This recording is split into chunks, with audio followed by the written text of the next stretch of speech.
You're going to rot in here. The only way you're leaving is feet first." My own son's words stabbed at my ears like daggers as he violently shoved me inside the old lake house. The sound of the telephone shattering against the wooden floor was the last thing I heard before the lock turned from the outside. Michael had destroyed my only connection to the outside world, and now I was completely alone. No food, no water, abandoned like an animal in a cage. My heart was pounding so hard I thought it would burst out of my chest. At 66 years old, after giving my entire life for that ungrateful son, I was locked away by his own hands, condemned to die of thirst and hunger while he went off to enjoy a luxury cruise with Claire, his wife, and that horrible mother-in-law who manipulated him so much. But let me tell you how I got here. How the woman who was once the center of a happy family ended up a prisoner of her own blood. My name is Eleanor, and for 40 years, I believed I had built a solid family, full of love and sacrifice. I worked from the age of 18 as a seamstress in a small textile factory downtown. My hands, rough from so much sewing and embroidering, supported our home after my husband left us, when Michael was just 8 years old. From that moment on, he became my reason for living, the engine that drove me to get up before dawn every morning to get to work on time. I remember perfectly the day I decided I would do anything to give my son the life he deserved. It was a rainy Tuesday in October, and Michael came home from school crying because the other kids were making fun of his torn shoes.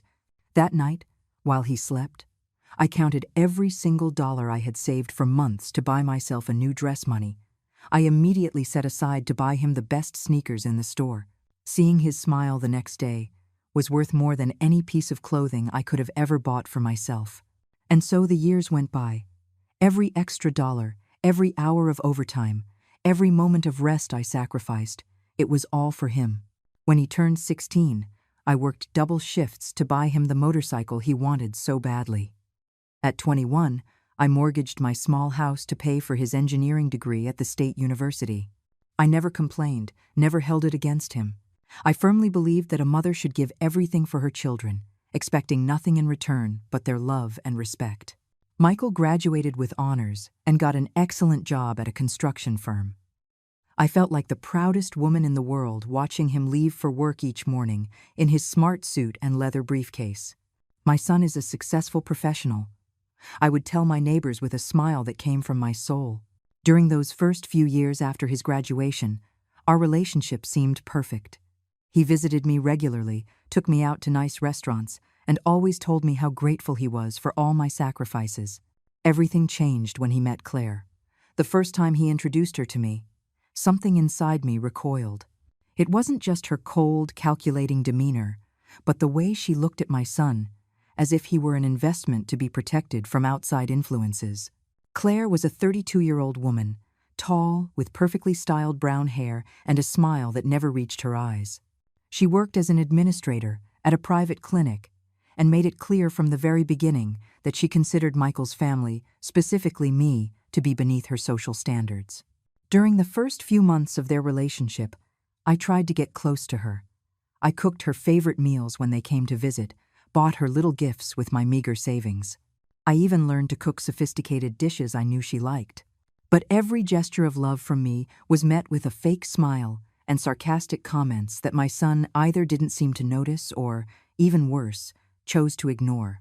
"Eleanor, don't go to so much trouble," Claire would say in that syrupy voice that set my teeth on edge. "We don't need you to do all this. We're not children anymore." But I could see the disdain in her eyes, the contempt for the old woman who had raised the man she now considered her property. The wedding took place 2 years after they met, in an elegant hall that cost over $20,000. I, who had dreamed for years of the day my son would get married, felt like a stranger in my own family. Claire had organized everything without consulting me, from the guest list to the color of the flowers. When I tried to suggest that perhaps we could include some family traditions that had been important to us, she looked at me as if I had suggested something utterly ridiculous. "Eleanor, dear," she said with that condescension I was beginning to recognize, "this is a modern celebration. I don't think our guests would appreciate those antiquated customs." Michael, who used to defend me from any slight, simply nodded and changed the subject. On the day of the wedding, I sat in the front row wearing a green dress I had bought at a discount store, feeling small and invisible as I watched my son promise forever to a woman who had already begun to push me away. During the ceremony, when the officiant spoke about the importance of family and respect for one's parents, I saw Claire squeeze Michael's hand with a smile that sent a chill down my spine. That night, while clearing the dishes from the small dinner I had hosted at my house for our closest relatives, I overheard a conversation between Claire and her mother in the backyard. "Now that we're married, we need to set some clear boundaries," Claire was saying, in a voice I had never heard her use in front of me. "Michael is too soft with his mother. She thinks she can keep controlling his life. But those days are over." "You're right, darling," her mother replied with a cruel laugh. "Men need their wives to open their eyes about these things. A meddling mother-in-law can ruin a marriage before it even starts." I stood frozen behind the window, each word feeling like a slap in the face. The woman for whom I had made so much effort, whom I had tried to love like a daughter, was already plotting to cut me out of my own son's life. I finished cleaning the kitchen in silence, tears streaming down my cheeks, wondering if Michael knew what his new wife really thought of me, or if he had simply chosen to ignore it to keep the peace in his marriage. That night, for the first time in years, I went to bed with an emptiness in my chest that I didn't know how to fill. The following months confirmed my worst fears. Michael's visits became more and more sporadic, and when he did come, it was always with Claire, and for shorter and shorter periods. The conversations that once flowed so naturally between us became tense and superficial, constantly interrupted by subtle but hurtful comments from his wife. "Michael, don't forget we have that dinner with my parents," Claire would say whenever my son seemed to be enjoying our conversation. Or, even worse, "Honey, your mother looks tired. Maybe we should go so she can rest." As if I were a decrepit old woman who needed to be cared for instead of a vibrant woman who simply wanted to spend time with her son. But what hurt the most was seeing how Michael had begun to change. The loving, considerate son I had raised was transforming into someone distant, someone who seemed ashamed of his humble beginnings and of the mother who had sacrificed everything for him. The first time Michael spoke to me with contempt was on a Sunday afternoon, 3 months after his wedding. I had prepared his favorite meal, the same pot roast he had loved since he was a child, and I was eagerly awaiting his weekly visit. When he arrived, he was alone, which filled me with hope that we would finally have some quality time, just mother and son. But something in his eyes had changed. He was no longer the affectionate young man who would hug me at the door, but a stranger who greeted me with a cold kiss on the cheek and sat at the table as if fulfilling an annoying obligation. "Mom, we need to talk," he said as I served the steaming pot roast onto his favorite plate, the same ceramic plate decorated with red flowers that I had bought to celebrate his 16th birthday. "Claire and I have been talking, and we think it would be better if we started to have more space." His words hit me like a bucket of ice water. "Space? What does that mean, honey?" I asked, my voice trembling despite my efforts to keep it steady. "It means your constant visits are affecting our marriage," he replied, without even looking me in the eye, focused on stirring his food as if it were the most important task in the world. "Claire feels like we don't have enough privacy as a couple because I'm always coming over here." I sat down across from him, my legs shaking. "Michael, you only come once a week. How can that affect your marriage?" "I just want to see you, to spend time with you. You're all I have." "That's exactly the problem," he exploded, dropping his fork on the table with a clatter that made the salt shaker jump. "I'm all you have. Don't you realize how smothering that is? I'm 30 years old, Mom. I can't keep being responsible for your happiness." His words were like daggers piercing my heart. The son I had worked day and night for whom I had given up any chance of remaking my life after his father left us, was telling me that I was a burden on his existence. "I never asked you to be responsible for my happiness," I replied, my voice breaking. "I only asked you to love me the way I've always loved you. Is that too much to ask?" "Love shouldn't be a prison," he retorted, repeating words that were clearly not his own, but Claire's. "I need you to understand that I have a new family now, new priorities. I can't keep living to please you." That afternoon, Michael left without finishing the meal I had prepared with so much love. I was left alone in my small kitchen, staring at the full plate of food growing cold, feeling something inside me break forever. For the first time in my life, I wondered if it had been worth sacrificing so much for someone who now saw me as a nuisance. The following weeks were a silent agony. Michael made good on his threat to space out his visits. What had once been a sacred Sunday appointment became sporadic appearances every 2 or 3 weeks, always with Claire and always in a hurry to leave. During those visits, she made sure to control every conversation, interrupting any moment of intimacy between my son and me, with comments about their plans, their trips, their new upper-class friends. "Michael and I are thinking of buying a bigger house," Claire announced during one of those visits, while sipping the coffee I had specially prepared with imported beans that had cost me $30. "Something in the suburbs, in one of those gated communities where there's more security and a better class of people." The way she said "better class of people" while looking directly at me made it clear that I did not fit into that category.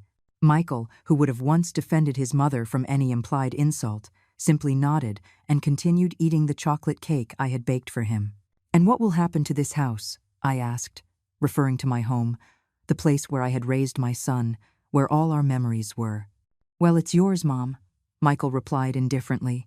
"You can do what you want with it. We won't need it anymore." Those words were like a slap. The house he had considered his home for 30 years was now just a place he wanted to get rid of, an uncomfortable reminder of his humble past that didn't fit with his new upper-middle-class life. But the worst was yet to come. Just when I thought my relationship with my son had hit rock bottom. Claire had gotten a promotion at the clinic where she worked, and to celebrate, they hosted a dinner at their new house, that modern mansion in the exclusive gated community they boasted so much about. I was not invited. I found out by chance when I called Michael to ask if he could take me to the doctor. I had an irregularity in my routine tests and was scared. "I can't, Mom," he said in a cold voice I didn't recognize. "Claire has an important dinner with people from work. It's very important for her career." "But can't you take me before the dinner?" I insisted, feeling desperation creep in. "It would only be an hour at the clinic. I'm afraid to go alone." "Mom, I need to help Claire get everything ready. Can't you ask one of your friends to take you?" "What friends?" For so many years, I had been so focused on him, on his education, on his well-being, that I had neglected my own social life. Most women my age were busy with their grandchildren, their husbands, with lives they had built more balanced than mine. I hung up the phone and sat in my living room for hours, looking at the photographs of Michael that covered the walls. There he was at 5, in his first school uniform that I had washed and ironed so carefully every day. There he was at 12, proudly holding the medal he had won in the math competition, the same competition for which I had paid for extra tutoring by working weekends. There he was at 18, graduating from high school with honors, the day I thought all my sacrifices had been worth it. The next day, I went to the doctor alone. The results were benign, thank God, but the experience of sitting in that waiting room all by myself, surrounded by other women accompanied by their children or husbands, made me feel the deepest loneliness of my life. When I called Michael to give him the good news, his response was a curt, "That's good, Mom," before quickly changing the subject to tell me how successful Claire's dinner had been and how they had impressed all the important guests. It was then that I began to understand that I had lost my son forever. He hadn't died, but the loving, grateful man I had raised no longer existed.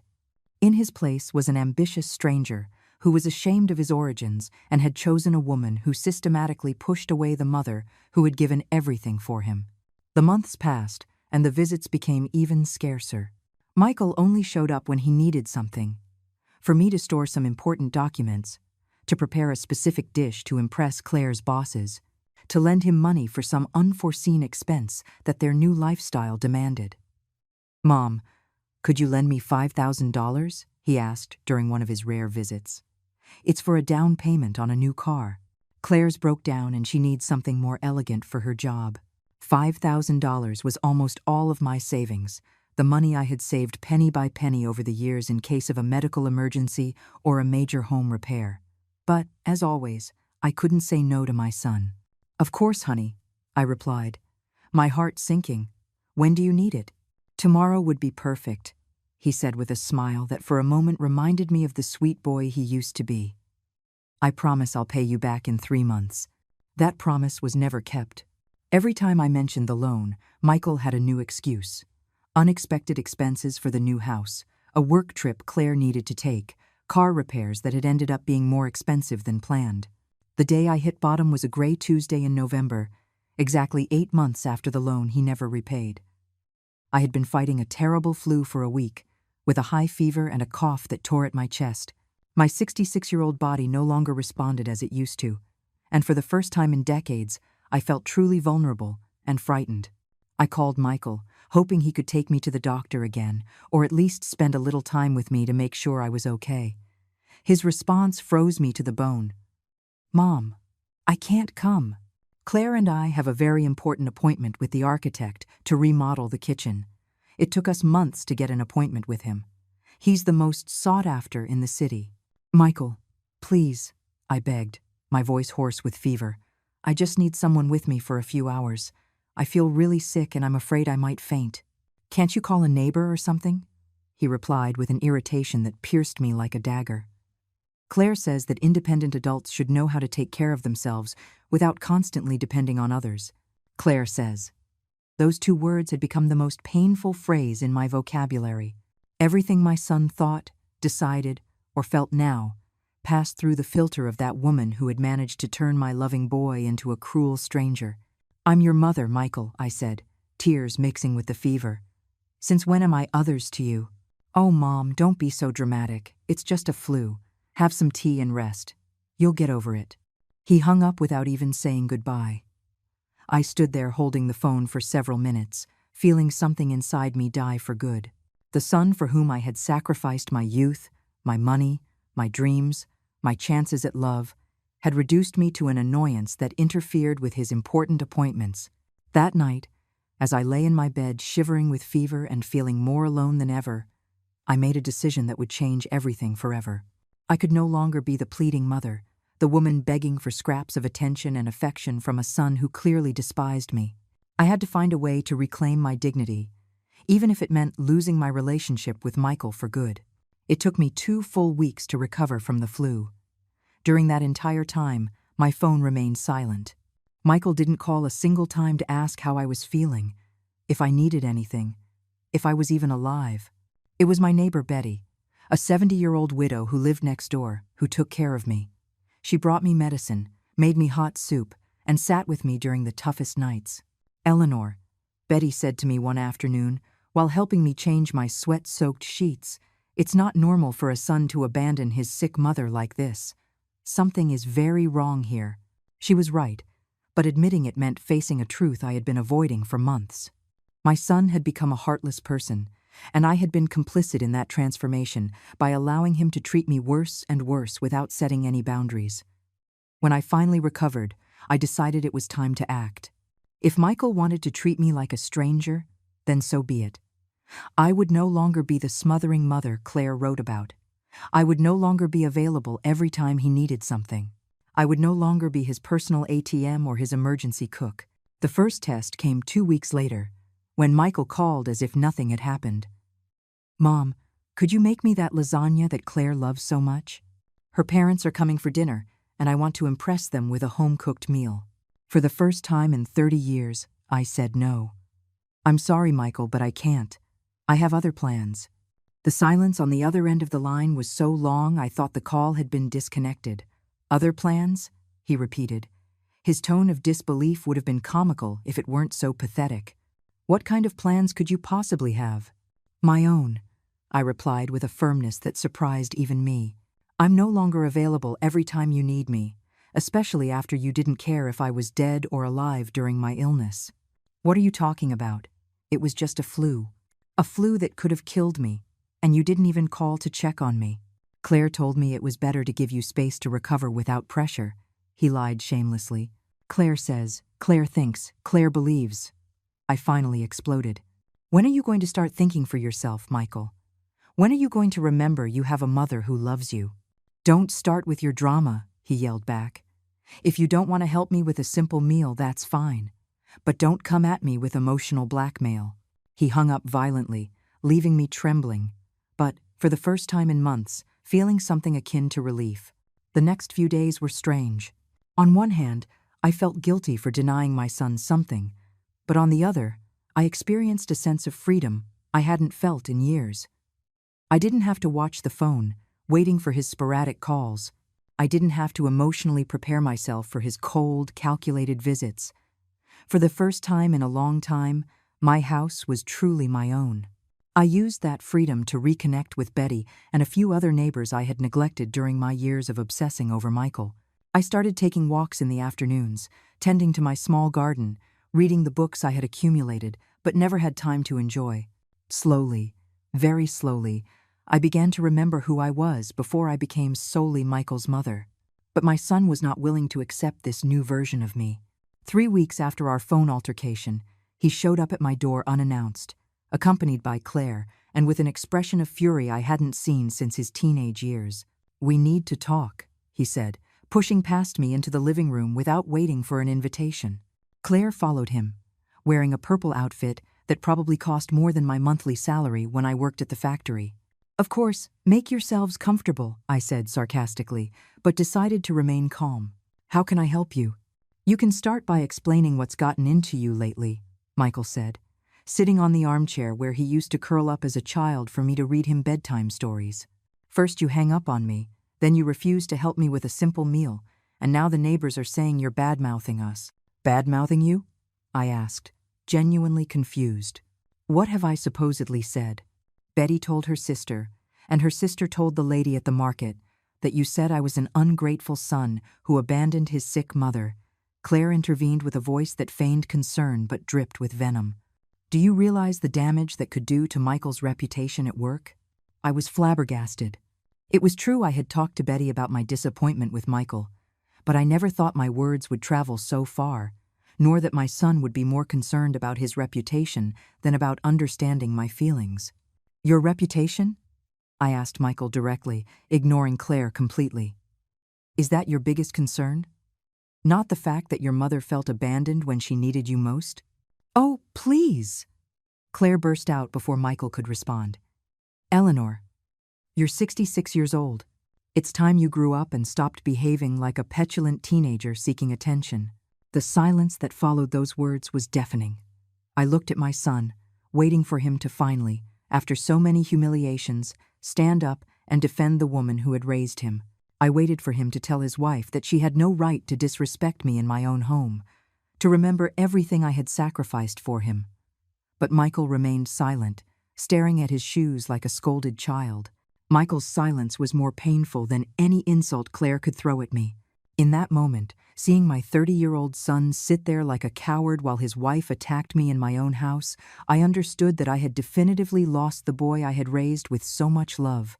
"I see you have nothing to say," I said directly to Michael, feeling the rage begin to replace the sadness I had carried for months.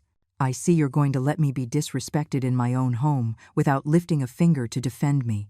He finally looked up, but his eyes held no guilt or regret, only annoyance. "Mom, Claire isn't disrespecting you. She's just telling you the truth you need to hear. You can't keep living as if you're the victim of everything." "The victim?" I stood up, feeling all the frustration accumulated over the years begin to boil in my veins. "Am I the victim for expecting a minimum of respect from my own son?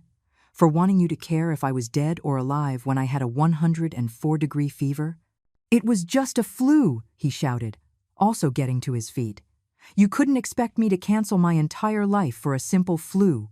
"It wasn't a simple flu. It was your sick and scared mother asking her only son to take her to the doctor," I yelled back, feeling tears of rage roll down my cheeks. "It was the woman who worked double shifts to pay for your college, who mortgaged her house to give you a career, who gave up any chance of being happy so you could have everything you wanted. Nobody asked you to do that." His response hit me like a punch to the gut. "Nobody asked you to sacrifice your life for me. Those were your decisions."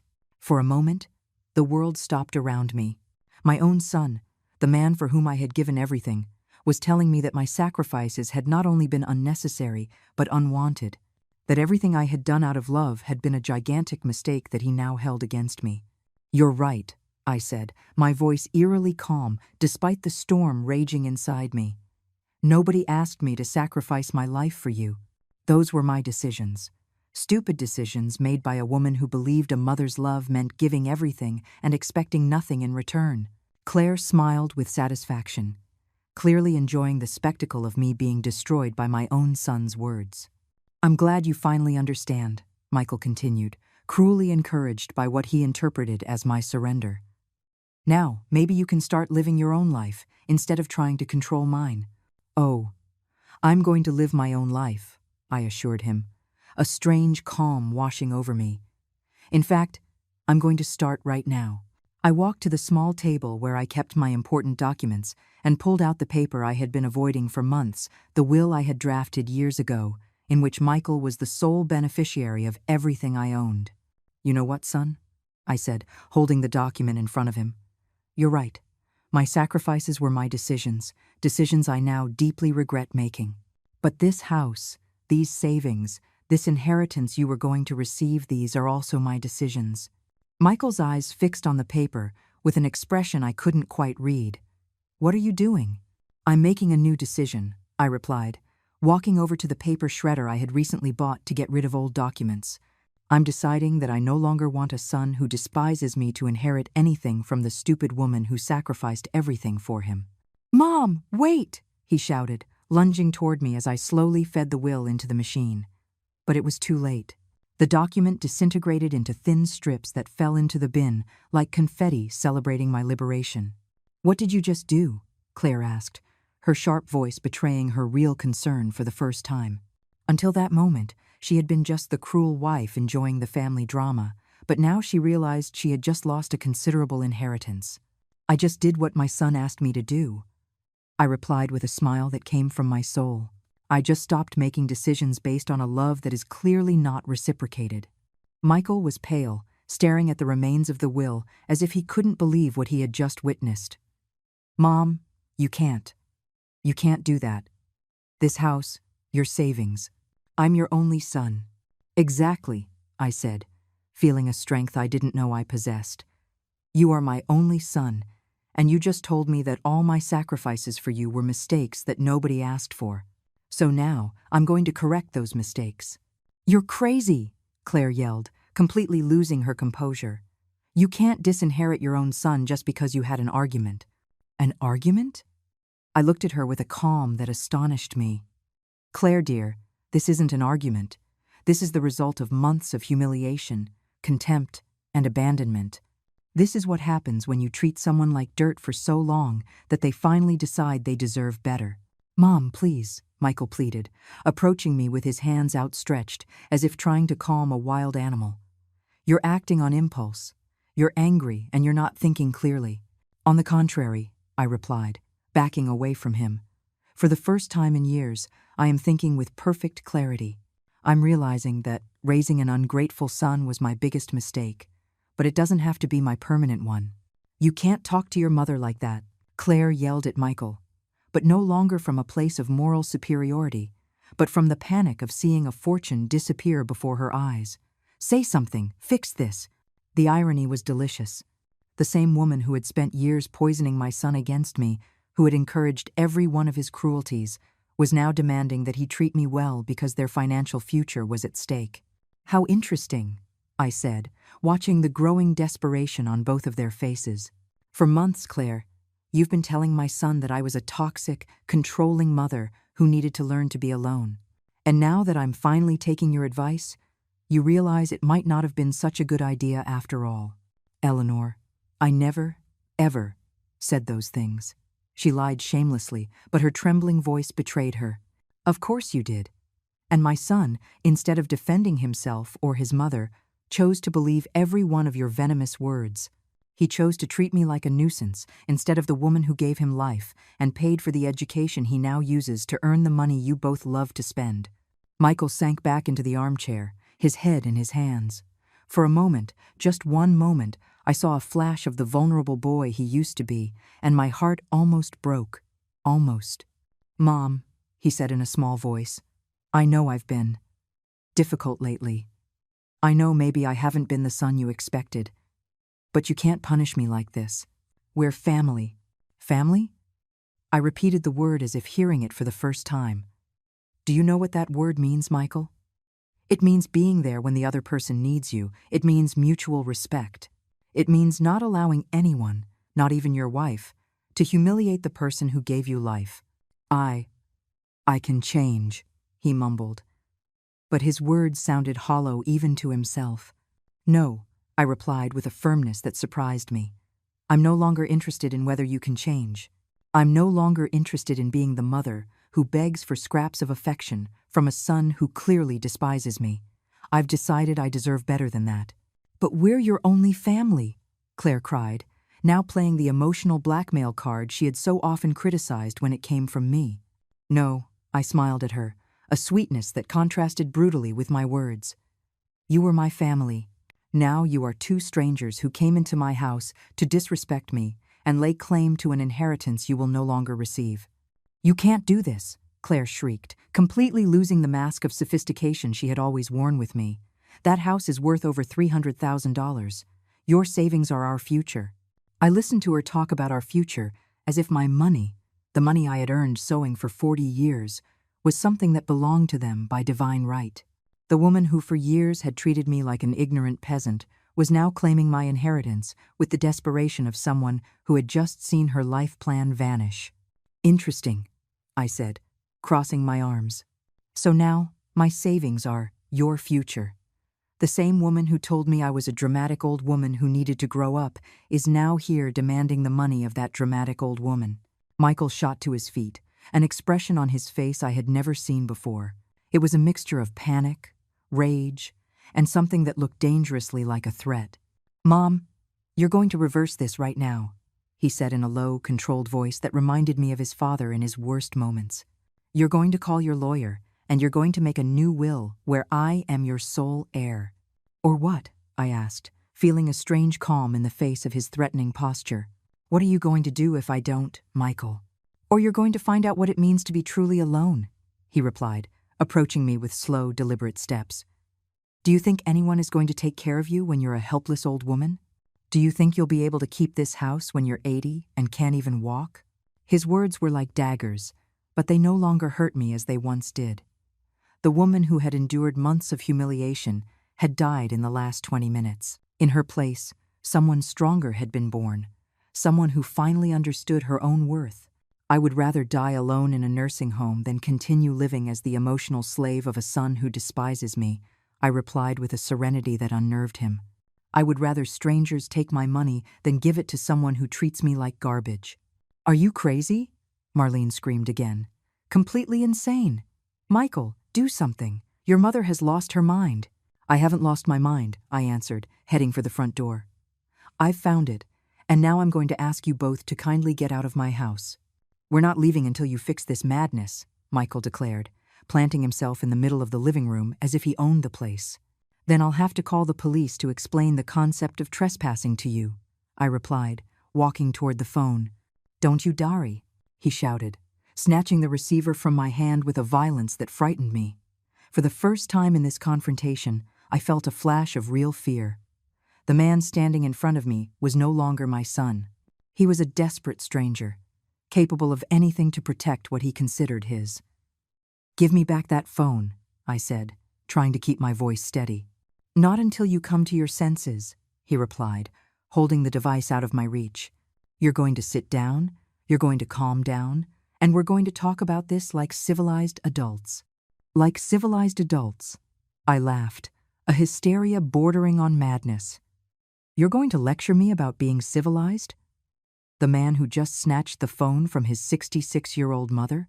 It's for your own good, he shouted, and in that moment, I saw Claire's influence completely. Those were words she had used with me many times, always justifying her cruelties as acts of tough love.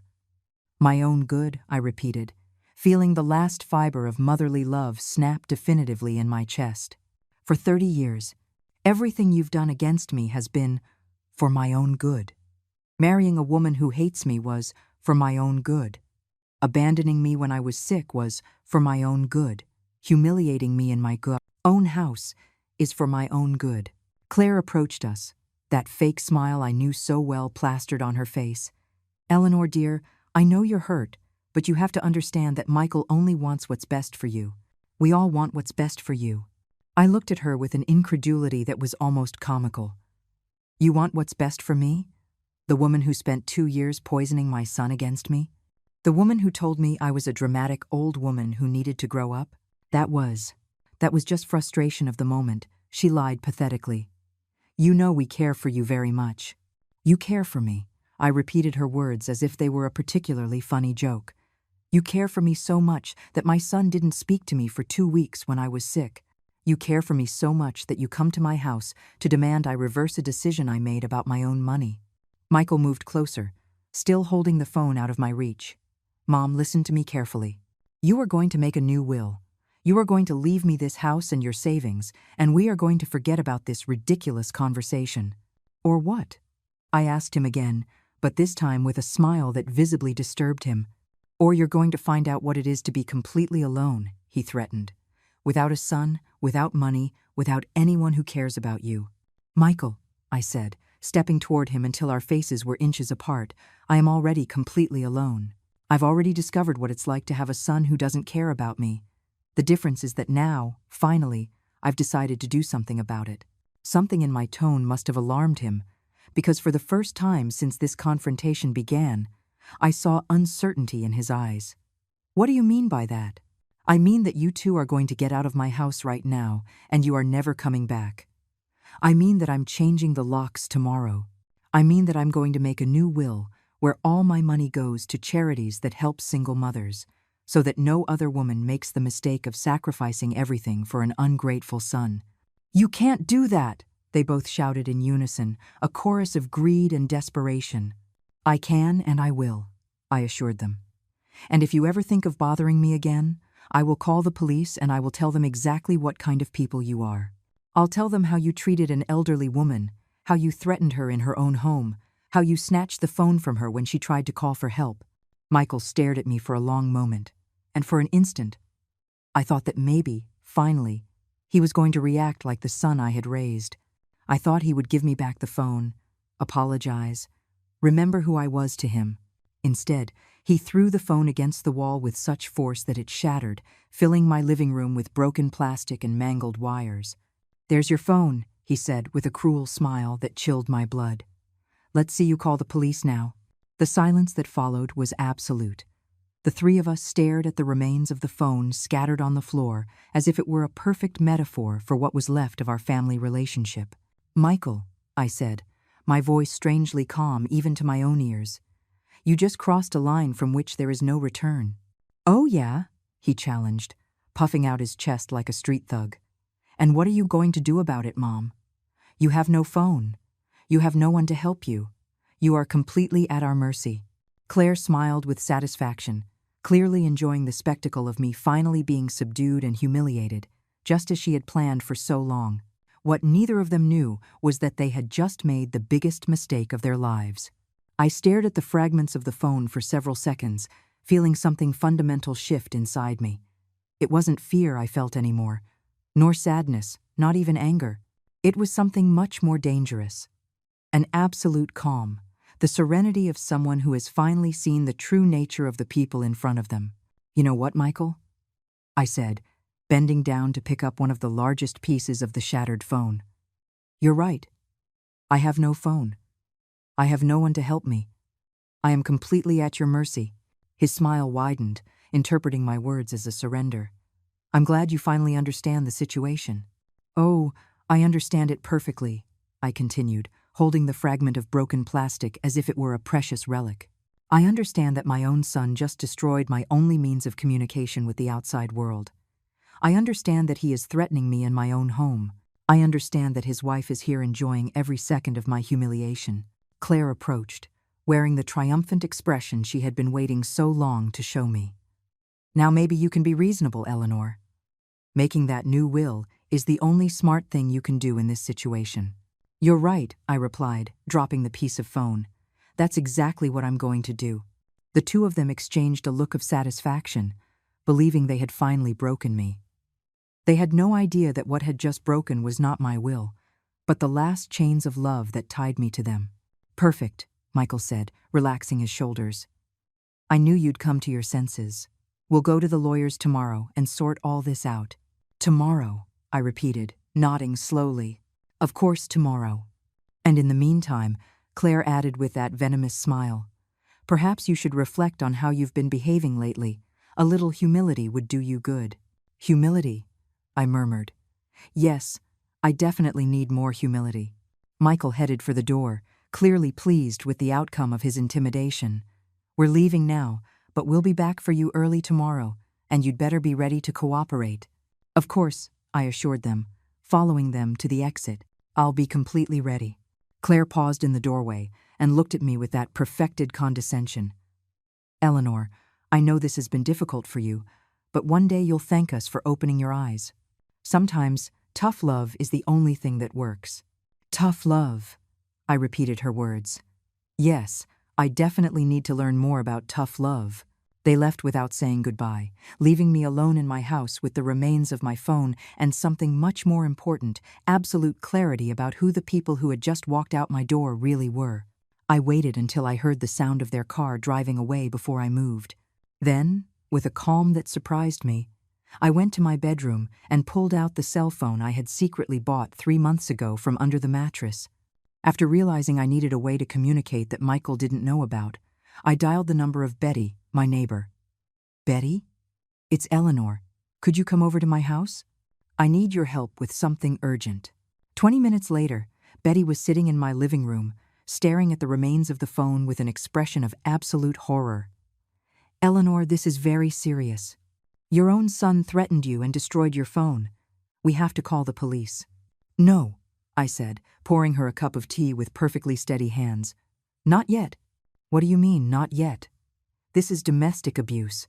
It's intimidation. You can't let them treat you like this. I'm not going to let them, I assured her. But I'm going to handle this my way. Betty studied me with her wise eyes, trying to understand what I was thinking. What do you have in mind? They think they've broken me, I explained, a strange smile forming on my lips. They think that tomorrow I'm going to go like an obedient lamb to make a new will leaving them all my money. And you're not going to do it. Oh yes, I am, I said, my smile widening. But it's not going to be the will they're expecting. I explained my plan to Betty, who at first tried to dissuade me, insisting it was too risky. But when I told her all the details of how they had treated me over the last few months, when she saw the remains of the phone and truly understood what had happened that afternoon, her expression changed completely. Are you sure you want to do this? She finally asked. I've never been more sure of anything in my life, I replied. For 30 years I've let them treat me badly for fear of losing my son's love. But today, I realized that love was lost a long time ago. What's left isn't love.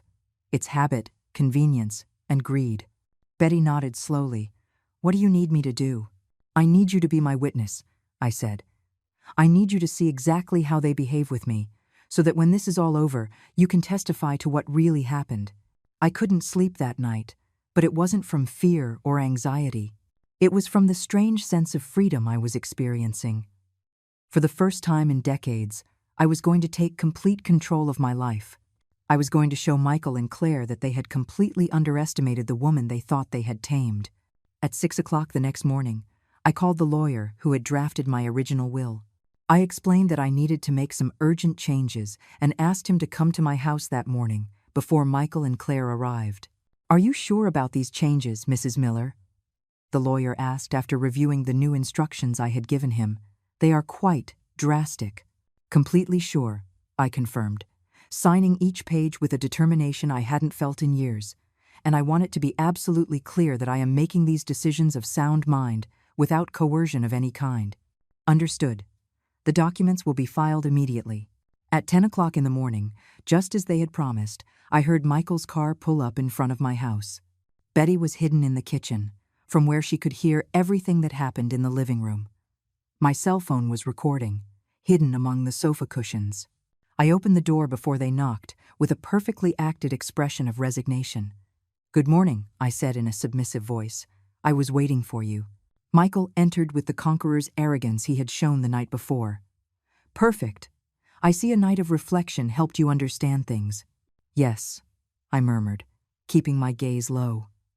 I understood perfectly. Claire studied me with suspicion, as if sensing something wasn't quite right, But the defeated woman act I was performing seemed to convince her. "Did you call the lawyer?" Michael asked. "He already came," I informed them. "The new will is already done." The two exchanged a look of absolute triumph. They had won, or so they thought. "Excellent," Claire said, sitting on my sofa as if she owned the house. "And what does it say exactly?" I showed them a copy of the document, watching their eyes light up as they read the first few lines. What they didn't know was that what they held in their hands was a fake copy, prepared specifically for this moment. "Perfect," Michael murmured, reading about his complete inheritance. "I knew you'd come to your senses." "Yes," I said, feeling the adrenaline start to course through my veins. "I came completely to my senses." "Now that this is settled," Claire said, tucking the fake copy of the will into her purse like a trophy, "we need to talk about some other practical matters." "What kind of matters?" I asked, perfectly maintaining my act of a submissive, defeated woman. "Well," Michael intervened, settling into the armchair as if he were the new owner of the house, "now that we know this property will eventually be ours, Claire and I have been thinking that maybe it would be better if you moved to a place more appropriate for your age." "Appropriate for my age?" I repeated, feeling the rage begin to boil in my veins but keeping my voice calm. "Yes, Mom. A place where you can get the care you need. An assisted living facility, perhaps. Something with medical staff available 24 hours a day." Claire nodded enthusiastically. "We've been looking into some very nice options. Places where you can socialize with people your own age, where you won't have to worry about maintaining this big house." "I see," I murmured, clenching my fists behind my back. "And when would I have to make this transition?" "Well," Michael said, exchanging another knowing glance with his wife, "we were actually thinking the sooner, the better. This house needs some major renovations if we're going to sell it for what it's really worth."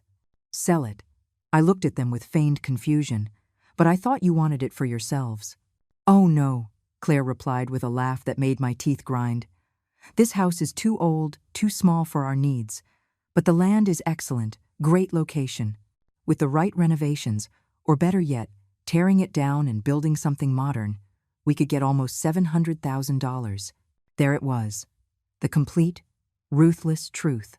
Not only did they want to kick me out of my own home, but they planned to erase every trace of the life I had built here, every memory of the years I had spent raising my son within these walls. $700,000, I repeated slowly. "That's a lot of money." "Exactly," Michael confirmed. "And with your savings, which according to the will amount to $150,000, we'd be looking at over $500,000. That's enough for Claire and me to buy our dream house in the best neighborhood in the city." "Your dream house," I murmured, each word like a slap. "And me? Where do I fit into these dreams?" "You'll be perfectly cared for at the facility," Claire assured me with that perfected condescension. "You'll have everything you need. Food, a roof over your head, medical care. What more can a woman your age ask for? What more can she ask for? Maybe respect, maybe gratitude. Maybe for the son I sacrificed my entire life, for not to treat me like an old piece of furniture to be disposed of." "And when would all of this be ready?" I asked, still keeping up my act. "Actually," Michael said, looking at his wife as if for permission to continue, "we've already made some calls. There's a very nice facility on the outskirts of the city that has an immediate opening. We could take you tomorrow to see it." Tomorrow. The speed with which they had organized my banishment left me breathless. "Isn't that a bit rushed?" "Mom," Michael said with the forced patience one uses with difficult children, "the longer we wait, the harder it will be for you to adjust. It's better to make the change quickly, like ripping off a Band-Aid." Like ripping off a Band-Aid. That was the metaphor my son had chosen to describe the moment he would uproot me from my home, my memories, everything that had been my world for 4 decades. "Besides," Claire added, "we've already contacted some contractors to come and evaluate the property. One of them can come next week, but we need the house to be available." "Available?" I repeated. "Without me in it." "Exactly," she confirmed with a smile that made no attempt to hide her satisfaction.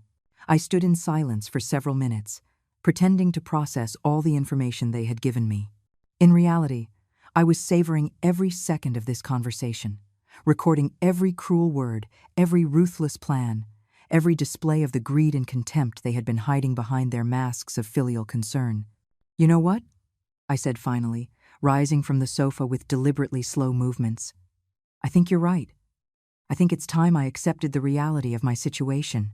The two of them visibly relaxed, interpreting my words as the total surrender they had been seeking. "I'm glad to hear you say that," Michael said, also standing up.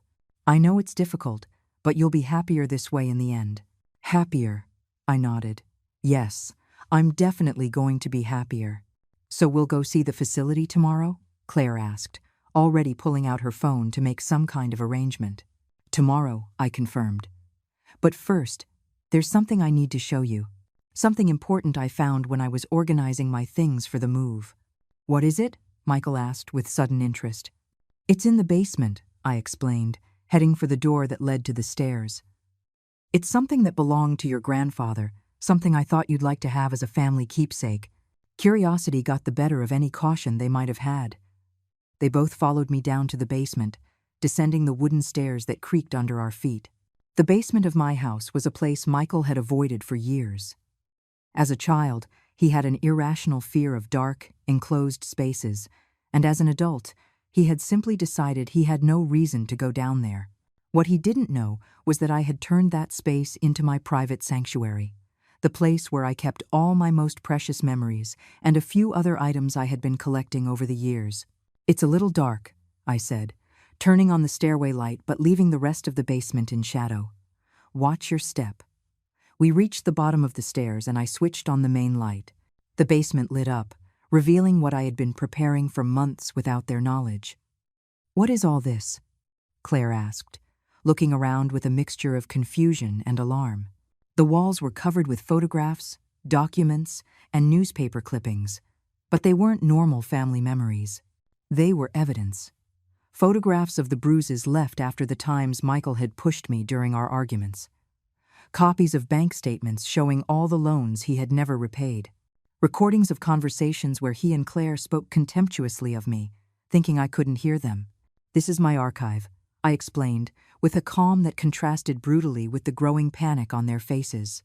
"Everything you've done, everything you've said, everything you've planned, it's all here." Michael walked over to one of the walls, reading some of the documents with a pallor that gave me immense satisfaction. "Mom, what is this? Why? Why did I document everything?" I finished his question. "Because I knew that eventually I would need proof of who you two really are." Claire had found the transcripts of some of her cruelest phone conversations. Conversations I had secretly recorded over the last few months. "This is illegal," she shouted, holding the papers with trembling hands. "You can't record private conversations." "Actually, I can," I informed her. "In my own home, I have the right to record any conversation. And considering I was documenting emotional and financial abuse, any court would find it completely justified." The silence in the basement was deafening.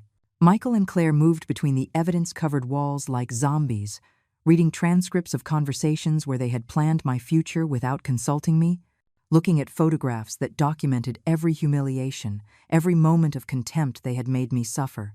"This over here," I said, pointing to a particular section of the wall, "is all the times you asked me for money and never paid back a single cent.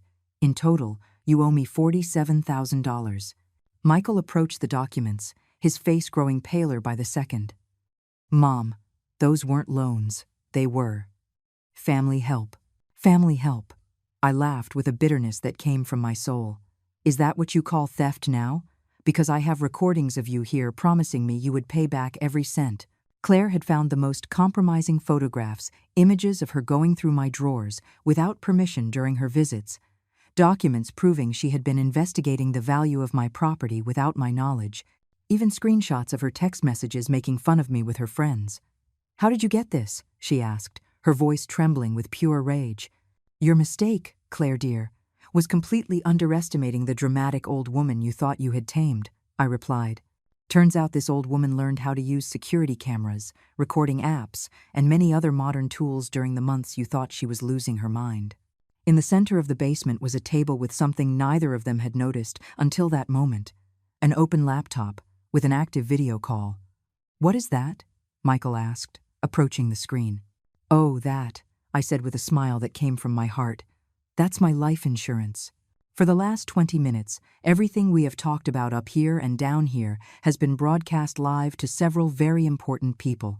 The screen showed multiple video windows, a lawyer specializing in elder abuse, a social worker, Betty from my kitchen, and, to my ultimate satisfaction, Mark, my neighbor, who worked as an investigative journalist for the local newspaper. Eleanor, the lawyer exclaimed from the screen. Are you okay? Do you need us to call the police? I'm perfectly fine, I replied, never taking my eyes off the faces of absolute horror on Michael and Claire. In fact, I've never felt better. Turn that off, Claire screamed, lunging for the computer. But I was faster and snapped it shut before she could reach it. Too late, I informed her. Everything is already recorded and saved in multiple locations. Your plans to put me in a home, your comments about demolishing my house, your confession about the $700,000 you expect to make from my property. Everything. Michael sank into an old chair I had in the basement, his head in his hands. Mom, what have you done? What I should have done months ago, I replied. Protected myself from you too. You can't use any of this, Claire yelled, waving the papers she had been reading. They're private conversations. It's an invasion of privacy. My dear, I said with infinite patience, documenting abuse is not an invasion of privacy. It's survival. I walked over to another section of the wall, where I had hung something that filled them with even greater terror, copies of recent legal documents. These here are particularly interesting, I continued. They are the lawsuits I'll be filing next week. One for financial elder abuse, another for intimidation and threats, and this last one for property damage for the phone you destroyed yesterday. You're crazy, Michael yelled, jumping to his feet. I'm your son. You can't sue your own son. My son? I looked at him with a coldness that made him recoil. My son died months ago, Michael. The person standing in front of me is a stranger who threatens me, destroys my property, plans to steal my inheritance, and put me in a home against my will. Tears started to roll down my cheeks, but they weren't tears of sadness. They were tears of liberation, of justice, of a satisfaction I had been waiting too long to feel. But that's not all, I continued, moving toward the most important document of all. This here is my favorite. I showed them a copy of the real will, the one I had signed that morning with the lawyer. Remember the will I showed you upstairs? It was a fake. This is the real one. Michael snatched the document from my hands, reading it with a desperation that gave me more pleasure than I had felt in years. This can't be, he murmured, reading line by line. You can't have done this. What does it say? Claire asked, trying to read over her husband's shoulder. It says, I inform them with a radiant smile that all my property and my savings will go to a foundation for single mothers struggling to educate their children. It says that not a single cent will go into the hands of people who treat the elderly like trash. Claire turned completely pale. You can't do that. We are your family. My family?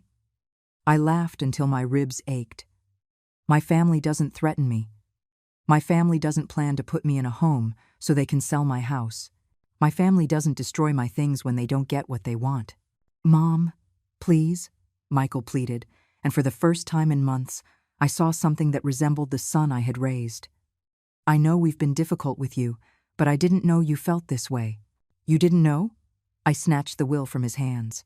You didn't know when you hung up on me while I had a fever? You didn't know when you allowed your wife to insult me in my own home? You didn't know when you threatened to leave me completely alone if I didn't do what you wanted? I was just frustrated, he stammered. I didn't mean those things. But you said them, and you meant them. And for months, you treated me as if I were a nuisance you had to tolerate until you could finally get rid of me. Claire had started to cry, but they weren't tears of remorse.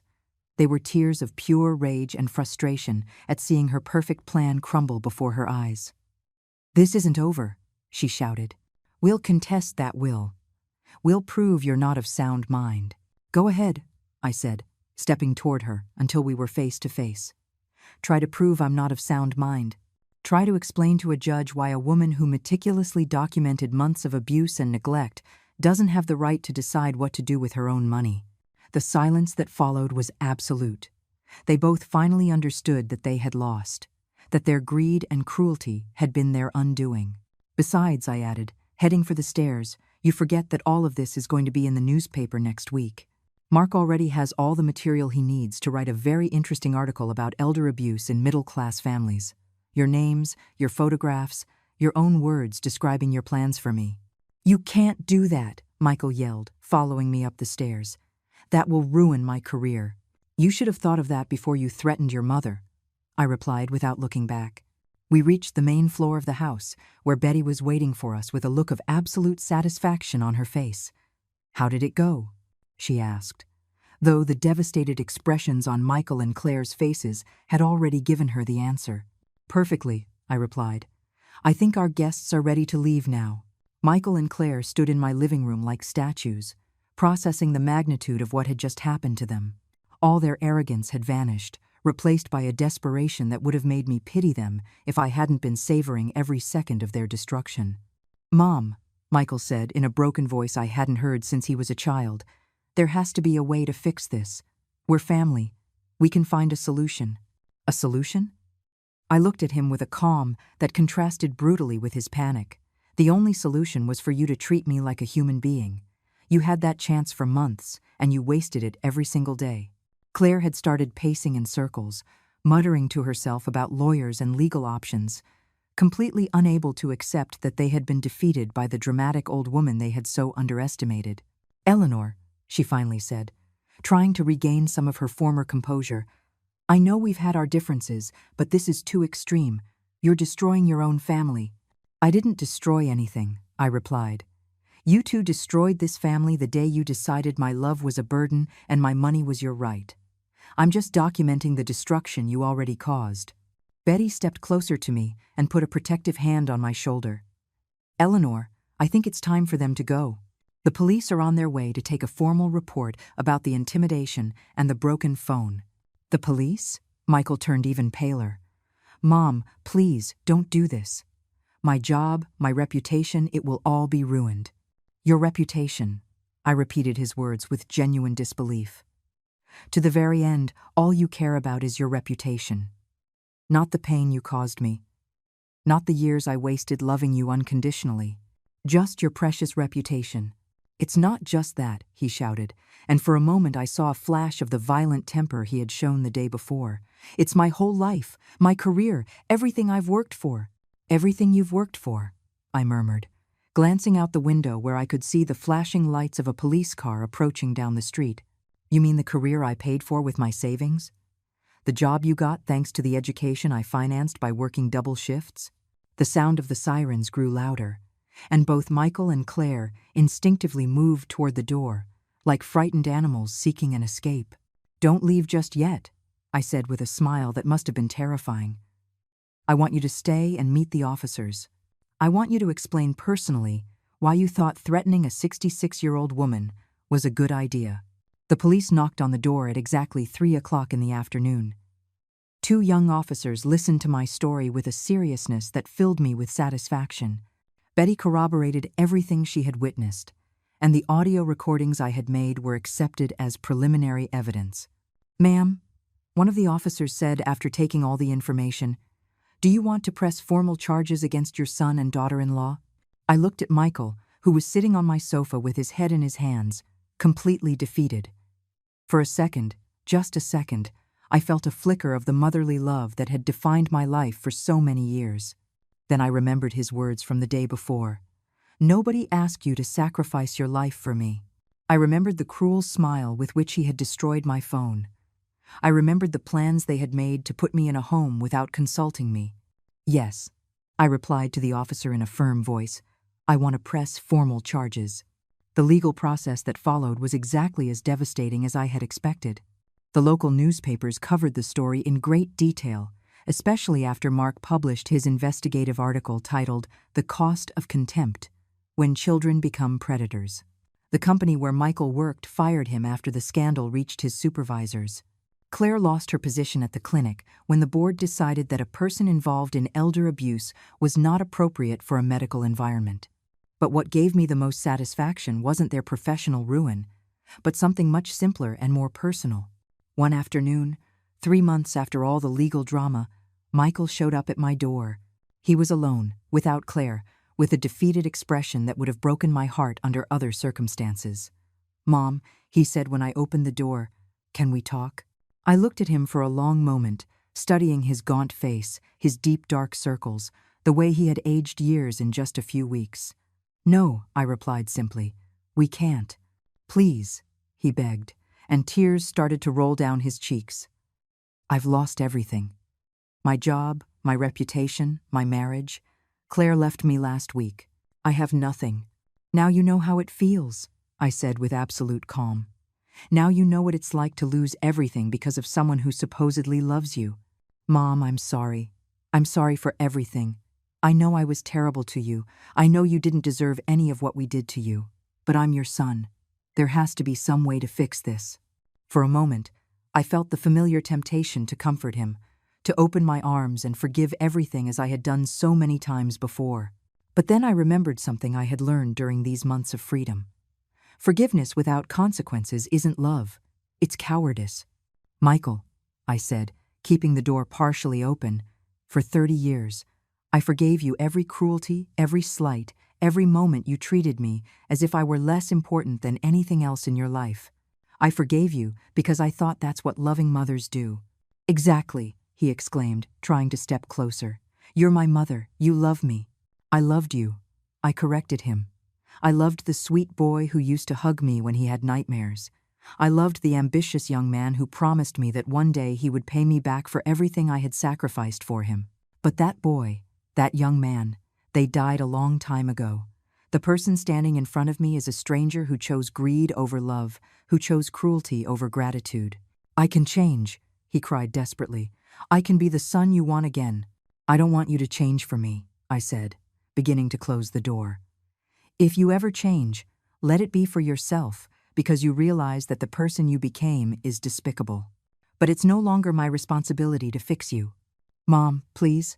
He put his foot in the door, preventing me from closing it completely. "You can't abandon me like this. I'm your only son." "No," I replied with a firmness that surprised even me. "You abandoned me. I'm just officially acknowledging something that happened months ago." I gently but firmly pushed his foot away and closed the door. I could hear his sobs on the other side, his pleas, his promises of change that came far too late. I stood on the other side of the door for several minutes, listening as the man who had once been my reason for living completely fell apart on my porch. Part of me wanted to open it, to comfort him, to go back to being the mother who forgave everything. But a stronger part, the part of me that had been reborn in that basement full of evidence, the part that had learned to value herself, stood firm. Finally, I heard his footsteps walking away, the sound of a car starting, and then silence.